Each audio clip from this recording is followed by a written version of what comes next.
So hello everyone, welcome back to my channel. New vlog ভিডিওতে তোমাদেরকে সবাইকে স্বাগত।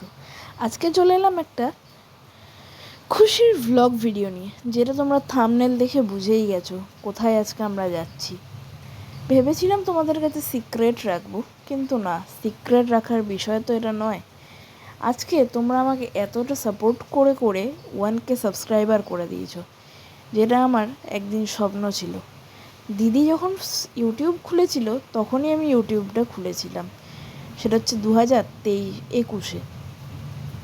সেই থেকে 22-23, তো এই 2 বছর না 3 বছর, আমার মনে হয় 20-তে আমি খুলেছিলাম আই থিঙ্ক।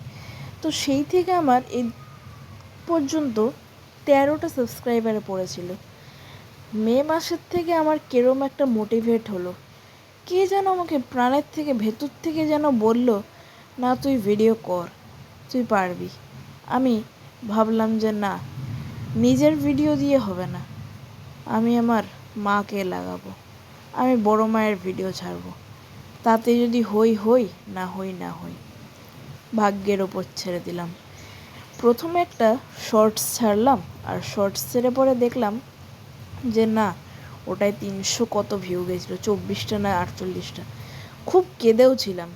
এবং তারপর থেকে যে আমার যে একটা কীরকম মোটিভেট আমি পেলাম, প্রত্যেক দিন ভিডিও ছাড়তে শুরু করলাম। এমন একদিন আমার 100 সাবস্ক্রাইবার পূর্ণ হলো। আমার 100 সাবস্ক্রাইবার হয়েছিল 7 দিনে, এবং 100 থেকে 1000 হয়েছে মাত্র 7 দিন করে। যেই কটা দিন হয় হিসাব করে নিও, এখন আর বলতে পারছি না। সো চলে এলাম রানাঘাটে।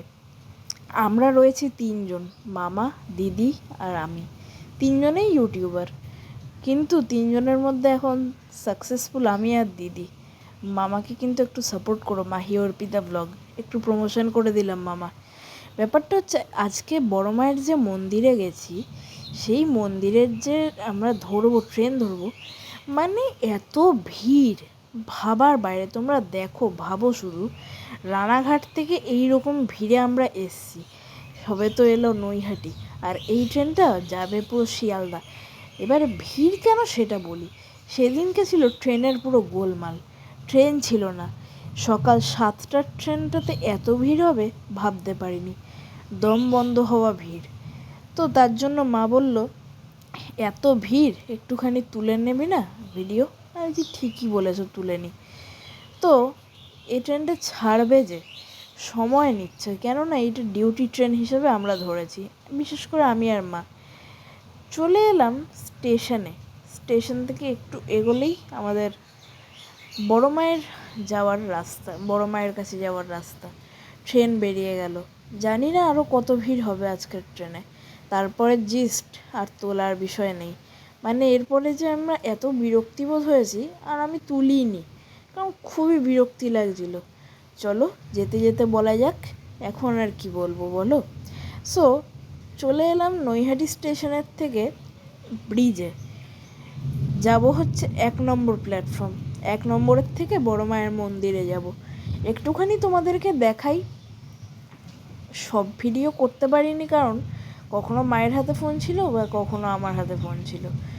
সব সময় করলে তো এটা একটা সিনেমা রূপে ধারণ করবে, আর তার জন্য করিনি। ট্রেন ধরার জন্য সবাই তো ছোটাছুটি করছে, আমরা এখন হেঁটে হেঁটে বড় মায়ের কাছে যাচ্ছি, কারণ আমরাও একসময় ছোটাছুটি করেই এসেছি। আর আজকের বিষয়টা হচ্ছে, 15 মিনিটে আমরা রায়নগরে আমাদের ঘর থেকে যেইভাবে ট্রেনে উঠেছি, মানে সেটাও একটা সম্মানের জিনিস আমার কাছে, রেসপেক্টেবল। কেননা আমি ওইভাবে কোনো দিন ট্রেনে উঠিনি হয়তো। এখানে আমরা প্রসাদ আর ধূপ টুপগুলো কিনে নিলাম একদম স্টেশন থেকে নেমেই, একটা সামনের দোকান থেকে। দোকানটার নাম আমি একটুখানি উঠিয়েছি, দেখে নিও। সাইডে চলে এলাম। এইটার নাম হচ্ছে মন্ডা মিঠাই। এই হচ্ছে আমাদের সেই বিখ্যাত দোকান, যেখান থেকে আমরা মিষ্টিটা নিয়েছি। এবারে আমরা বুঝতে পারছি না, এখন যে আমরা হাঁটা শুরু করছি, কোথায় গিয়ে শেষ হবে। কেসটা হচ্ছে, এর আগে যখন আমরা এসছিলাম একবার, তখন লাইনটা ছিল এই সাইডে। এর আগের একটা ব্লগটা যেটা ছিল, সেই ব্লগটা আমি একটা কোনো সাইডের ছবিটা দিয়ে দিচ্ছি, দেখে নিও যদি না দেখো। আর যদি পারি তো ডেসক্রিপশানে লিঙ্কটা দিয়ে দেবো। সো এবার তো আজকের এই ব্লগটা এই পর্যন্তই। তো নেক্সট পার্টের জন্য অপেক্ষা করো, যতদিন না নেক্সট পার্ট আসছে। তো বাই।